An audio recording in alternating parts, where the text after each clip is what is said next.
Welcome guys. तो आज हम बात करेंगे जुजुत्सु काइसन के चैप्टर 236 के बारे में। और चैप्टर के स्टार्टिंग में ही सुकुना ने गोजो को मार दिया है और सुकुना उसे आधा स्लैश कर चुका है। और फिर शुरू होते हैं गोजो के फ्लैशबैक। तो फ्लैशबैक शुरू करने से पहले थोड़े फैक्ट्स के बारे में बात करते हैं, क्योंकि मुझे लगता है कि गोजो इतनी आसानी से नहीं मर सकता। क्योंकि जब गोजो और तोजी की लड़ाई हुई थी तब उसने तोजी को कहा था कि जब तक मेरे शरीर में मेरा सर है तब तक मुझे कोई नहीं मार सकता, क्योंकि वो अपनी रिवर्स कस टेक्निक से खुद को हील कर सकता है। Back to the chapter. और यहाँ पर गेटो गोजो से मिलता है और उसे ग्रीट करता है। गोजो एक स्टूपिड सा फेस बनाता है और कहता है ये बहुत बुरा है। देन गेटो उसे बोलता है किसी से मिलने के बाद ये कहना गलत है। देन गोजो से बोलता है कि उसने अपने स्टूडेंट से बोला है कि हम मरने के बाद अकेले होते हैं, इसलिए उसको लगता है कि ये बस एक सपना है। गेटो जवाब में कहता है क्या फर्क पड़ता है। देन गोजो कहता है मुझे पड़ता है, और वो अपने पिता के बारे में कुछ बोलना चाह रहा होता है पर टॉपिक चेंज कर देता है और कहता है ये सब उसने सोको पे छोड़ दिया है, वो ये सब हैंडल कर लेगी। देन गेटो उसे पूछता है कि किंग ऑफ कर्सेस कैसा था। गोजो जवाब देता है कि सुकुना बहुत स्ट्रॉन्ग है और उसने मेरे अगेंस्ट अपनी 100% पावर से फाइट नहीं करी।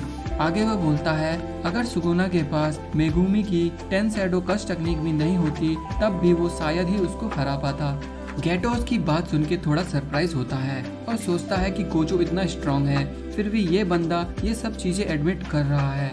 फिर गोजो कहता है कि उसने इस फाइट में अपना बेस्ट दिया और जो भी कर सकता था किया, अपनी फिजिकल पावर्स, अपनी सारी टेक्निक, अपना टैलेंट सब यूज किया और वो इन सब से सुकुना तक पहुंचना चाहता था और उसे उम्मीद थी कि वो पहुंच भी जाएगा। देन कहता है कि जो भी था मुझे मजा आया, इट वॉज फन। और आगे बोलता है कि सुकुना के लिए वो सॉरी फील कर रहा है क्योंकि उसने अपना 100% नहीं दिया। देन गेटो बोलता है कि वो थोड़ा जेलस फील कर रहा है पर तुम इस फाइट से सेटिस्फाई हो तो अच्छा है। Then he is good. फिर गोजो से कहता है कि अगर तुम भी वहाँ मेरे स्टूडेंट के साथ मेरी पीठ थपथपाते और मुझे मोटिवेट करते तो मैं फुली सेटिस्फाई होता।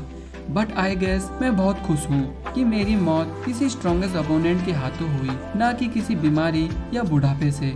और फिर हमें इस कन्वर्सेशन में नानामी और हाइबारा भी दिखते हैं और नानामी कहता है कि वो गोजो की अंतिम क्षणों को जस्टिफाई नहीं करेगा पर वो उनके लिए सिंपैथी फील करता है। फिर गोजो से पूछता है उसके लास्ट मोमेंट्स के बारे में कि तुम्हारे लिए ये सब कैसा था।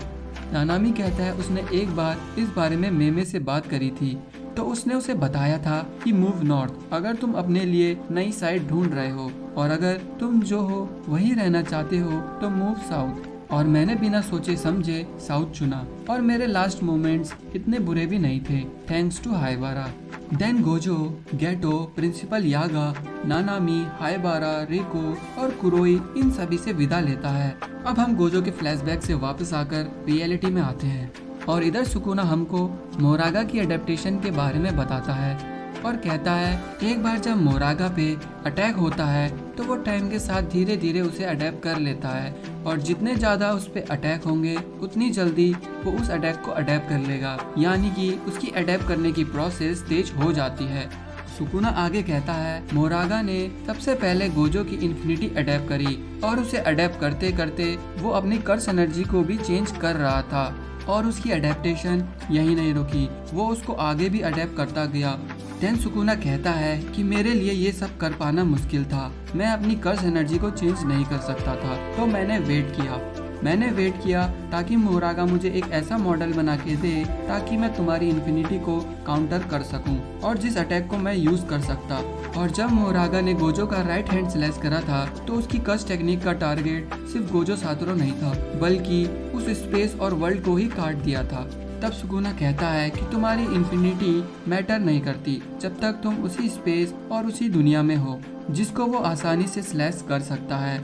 और उसी अटैक को सुकुना ने यूज किया गोजो को हाफ में स्लैश करने के लिए।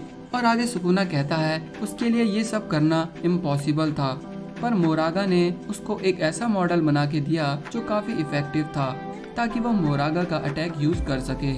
आगे सुकुना गोजो को बोलता है you did well Gojo Satoru, मैं तुम्हें कभी नहीं भूलूंगा। और ये सब देख के लाइटनिंग गॉड काशिमो फाइट में बिना सोचे समझे कूद चुका है।